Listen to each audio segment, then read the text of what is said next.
Welcome to Jesus is my friend, and these daily thoughts for today is something that is I'm noticing more and more of, and it's something that I would actually like to address, and it has to do with blame and pointing the fingers. You know, when we started this walk with Christ, all of us, no matter what level you may be, um, our spirits had to be broken. And in many cases, we had to put our pride, our belief that we are all knowing, and our misconceptions, all the things we thought were the truth in the world that made us who we are, we had to put that to the side. And those of us that had difficulty or are having difficulty putting it to the side, it's amazing how God will constantly come and break us down to continue to show us the truth.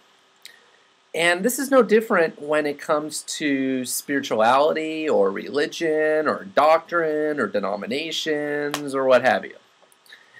And, when somebody needs to be corrected, maybe they've done something wrong, maybe they've written something that isn't appropriate, we're supposed to be in a position of humility that if my brother or sister walks up to me and says, "Hey, Bill, you said the wrong thing here," or maybe this article that you wrote isn't exactly correct, the right thing to do, what Jesus wants us to do, and what Jesus is transforming us to do with His Spirit living in us, is to say, "Really? Okay, cool. Tell me more. I want to know more." And as we are corrected, we come from a position of humility where we don't get upset. But yet, how quickly are people getting upset when perhaps they think that something is correct that's being done or something that's wrong that's being said, and then we correct them, or some people correct these people, and then all of a sudden it gets upset. The people just get upset. And that's where the pointing of the fingers comes in. We're so good at pointing the fingers at other people. You did this, and you did this, and you're preaching this, and you're preaching that, and it's wrong. Well, wait a second here. What are you basing that on? If you're going to make an accusation that something being said is false doctrine, make sure you have your facts correct. Where are you basing this belief that what is being preached may be false doctrine? This is just an example. I'm not saying that this has happened or not. Or what belief systems are you using when you feel people are saying things that are incorrect and aren't of the truth? That's important to understand.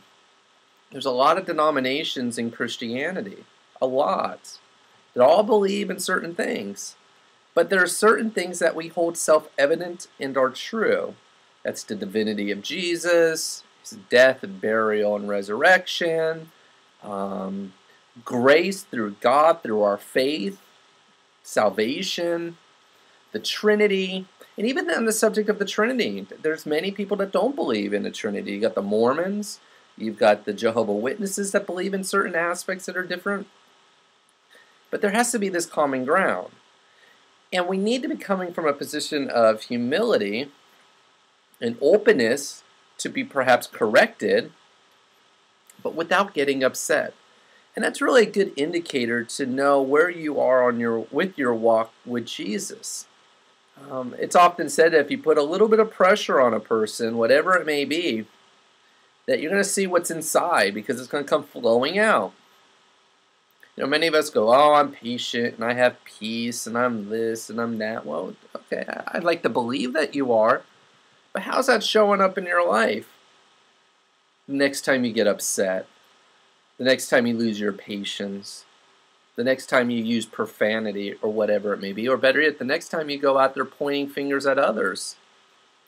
If you have an issue with a brother or sister, or brother and brother, sister and sister, mother and father, son and daughter, daughter and father, whatever the mixture may be, it's important to resolve that issue one-on-one. And that's clearly outlined in the Bible, that you need to go one-on-one And you need to resolve these things until they can get resolved. And if they can't get resolved, then you're supposed to bring somebody else into the mix. It's important that we're not running around pointing our fingers at people, accusing people of certain things, and then going behind their backs and trying to rally up support with other people when perhaps your facts aren't even straight to begin with, and what you're doing is not correct because you're not dealing with this one-on-one with this person, because there needs to be meaningful dialogue. There's many belief systems here on planet Earth, but there can only be one truth according to the reality of how God sees the world. So that pointing fingers is just, it's not right. It's just not right. And how often do we do this in relationship with our loved ones or with friendships? So quickly we lose our temper. So quickly we get frustrated at those that are closest to us. It's almost like, a man and a wife that are Christian and having issues with their relationship, and yet perhaps they're even in Christian ministry. But yet the wife may be slamming the husband behind closed doors. What's with that? Where's the respect in that? Where a man is supposed to love his wife as Jesus loves the church, and then the wife shows the respect to the husband. But how can we earn any respect from anyone, let alone the love of God, when we're constantly going behind people's backs and slandering them with gossip, with rumors, with things that just are false? And we've got to stop that.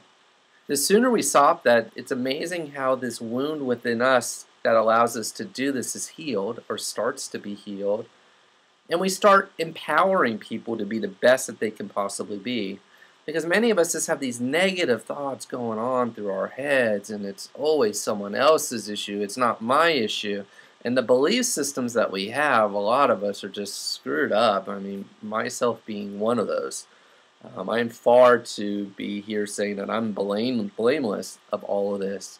But the one thing that I do know in my life is that if I need to be corrected, I will listen and be corrected. Because that is what this journey is all about, is to break us down and break us out of the ways of our past and go into the ways that Jesus Christ wants us to be. So perhaps, and just perhaps, if you have issue with someone, deal with those issues one-on-one. And you can usually see who is right and who is wrong by the way the two parties react. It's always safe to take the high road, because with the high road there's never any reason to be upset, because what you know is to be the truth. And if you find peace with that, great.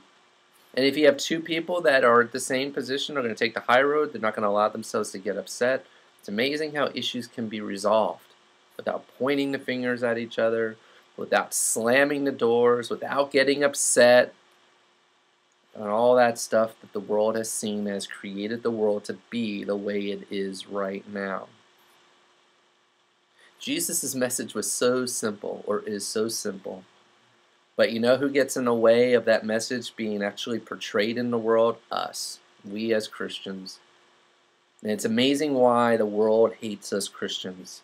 And the reason is because the way we live our lives. I saw this little bumper sticker on a car the other day. It didn't say, "What would Jesus do?" It said, "What would Buddha do?" What's up with that? Yet we have screwed up this message of Jesus, and we're so stuck in the ways of the world and justifying ourselves through his death that we fail to realize that we continue to blaspheme not so much the world but Jesus in the way that we interact with the world. It's time to stop. And if this message is hitting home to you and you're one of those people that point their fingers, if you're one of those people that talks behind people's back, if you're one of those people that are constantly losing their temper and getting upset, or you're just a fanatic that wants to go on and on and on and on about your own beliefs and how you're wrong and you're right and da-da-da-da-da-da, stop. Just stop. And start looking within yourself to realize, why am I upset? Why do I let myself get this way? Because that's not the way that Jesus is. And we must start truly being the reflection of who Jesus Christ was and is as true believers in Jesus Christ. Start pointing the finger back at you. That's where it starts. So this is Willie Michael, and I'll talk to you soon. Peace.